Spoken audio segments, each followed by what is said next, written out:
नमस्कार. स्वागत आहे तुमचे माय रेसिपीज मराठी या आपल्या यूट्यूब चॅनलवर. तर आज मी तुमच्यासोबत एक झटपट तयार होणारी गोडाची रेसिपी शेअर करत आहे. तर बऱ्याच वेळा काय होतं, तर आपल्याकडे पाहुणे येतात किंवा काहीतरी पूजा वगैरे असते, तर अशा वेळी झटपट तयार होणारं काहीतरी गोड बनवायचं असतं. तर अशा वेळी काय बनवायचं हा प्रश्न तर आपल्याला नेहमीच पडतो. तर आज मी तुमच्यासोबत अशीच एक झटपट तयार होणारी अगदी सुमधुर अशी खिरीची रेसिपी शेअर करत आहे. तर आज आपण बनवत आहोत पोह्याची खीर. तर या अगोदर तुम्ही ही पोह्याची खीर कधी बनवली नसेल किंवा खाल्ली देखील नसेल, परंतु अगदी स्वादिष्ट सुमधुर अशी ही पोह्याची खीर तयार होते. चला मग लगेच रेसिपीला सुरुवात करूया. तर इथे मी एक मध्यम आकाराच्या वाटीने अर्धी वाटी पोहे घेतले आहेत. हे आपले रेग्युलरच पोहे आहेत, जे आपण कांदे पोहे बनवण्यासाठी वापरतो. ते पोहे इथे मी घेतलेले आहेत. तर आता या पोह्यामध्ये आपल्याला पाणी ओतायचे आहे आणि हे पोहे 2 वेळा स्वच्छ धुवून घ्यायचे आहेत. म्हणजे यामधील घाण किंवा कचरा वगैरे असेल किंवा याचा जो येणारा कुबट वास असतो तो निघून जातो. तर इथे मी अशा प्रकारे हाताने चोळून हे पोहे 2 वेळा धुवून घेत आहे. धुवून घेऊन ह्या पोह्यातील पाणी पूर्णपणे काढून टाकायचे आहे आणि 5 मिनिटासाठी हे पोहे असेच भिजण्यासाठी बाजूला ठेवून देऊया. आता पोहे बाजूला ठेवून दिले आहे, ते चांगले भिजत देखील आहे. तोपर्यंत इथे आपण खिरीसाठी एक छान असं दूध गरम करून घेणार आहोत. त्यासाठी एका कढईमध्ये इथे मी 600 मिलीलिटर दूध घेतले आहे. साधारण 2 ग्लास इतके हे दूध भरलेले आहे. तर आता दुधाला उकळी फुटू लागली की यामध्ये चमचा घालून व्यवस्थित ढवळून घ्यावे. म्हणजे दुधावर येणारी मलाई देखील आपल्याला या दुधामध्ये व्यवस्थित मिक्स करून शिजवून घ्यायची आहे. तर इथे तुम्ही पाहू शकता दूध चांगले उकळून घेतलेले आहे. आता यामध्ये काही केशर मी दुधामध्ये भिजत ठेवले होते, तर ते केशरचे दूध देखील यामध्ये घालावे आणि चमच्याने व्यवस्थित हलवून मिक्स करून घ्यावे. तर इथे तुम्ही पाहू शकता केशरचे दूध घातल्यानंतर याला रंग देखील अगदी सुरेख आलेला आहे. तर आणखी 2 ते 3 मिनिटे याला व्यवस्थित उकळवून अधूनमधून चमच्याने हलवत शिजवून घ्यायचे आहे. म्हणजे दुधाला थोडासा दाटसरपणा येतो आणि खीर अगदी स्वादिष्ट आणि सुमधुर होते. तर पहा इथे मी चमच्याने अधूनमधून हलवत हे दूध व्यवस्थित उकळवून आणि शिजवून घेत आहे. तर दूध थोडेसे तुम्हाला कमी झालेले म्हणजे आटलेले दिसत असेल. पहा अशा प्रकारे इथे आपण हे दूध चांगले उकळवून शिजवून घेतलेले आहे.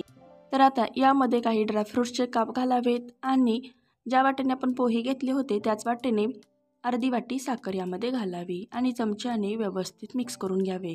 इथे साखर तुम्ही तुमच्या आवडीप्रमाणे कमी जास्त करू शकता. तर पहा आता ड्रायफ्रूट्स आणि साखर घातल्यानंतर चमच्याने व्यवस्थित हलवून फक्त साखर विरघळेपर्यंत आपल्याला हे उकळवून घ्यायचे आहे.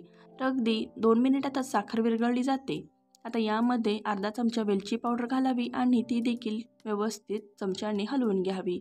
तर वेलची पावडर शेवटी घालायची म्हणजे त्याचा स्वाद कायम राहतो. तर इथे तुम्ही पाहू शकता खिरीसाठी दूध व्यवस्थित तयार झालेले आहे. आता गॅस बंद करावा आणि हे आटवून शिजवून उकळवून तयार केलेले दूध आहे ते एका भांड्यामध्ये काढून घ्यावे आणि हे भांडे बाजूला ठेवून द्यावे. आता आपण जे पोहे भिजवून बाजूला ठेवून दिले होते ते हाताने अशा प्रकारे व्यवस्थित सुटे करून घ्यायचे आहेत. तर तुम्ही पाहू शकता पोहे अगदी मोकळे सुटसुटीत भिजलेले आहेत. तर आता गॅसवर एक कढई ठेवावी आणि यामध्ये 2 चमचे साजूक तूप घालावे. तूप वितळले की यामध्ये हे भिजवलेले पोहे घालावेत आणि कलत्याने अशा प्रकारे हे पोहे तुपामध्ये परतून घ्यावेत. मंद आचेवरच आपल्याला हे पोहे तुपामध्ये चांगले परतून घ्यायचे आहेत. तर इथे साधारण 2 ते 3 मिनिटे पोहे मी या तुपामध्ये व्यवस्थित परतवून घेत आहे. तर आता यामध्ये आणखी पाववाटी साखर घालावी आणि साखर देखील या पोह्यासोबत तुपामध्ये अशा प्रकारे परतून घ्यायची आहे. तुपामध्ये पोह्यासोबत ही साखर परतून घेतली की पोह्याच्या आतपर्यंत हा साखरेचा पाक जातो आणि पोहे आतपर्यंत असे सुमधुर आणि गोड लागतात. अगदी थोड्या वेळासाठी यावर झाकण ठेवून पोहे या पाकामध्ये चांगले शिजू द्यायचे आहेत. नंतर झाकण काढून पुन्हा एकदा हे कलत्याने अशा प्रकारे व्यवस्थित परतून घ्यायचे आहेत.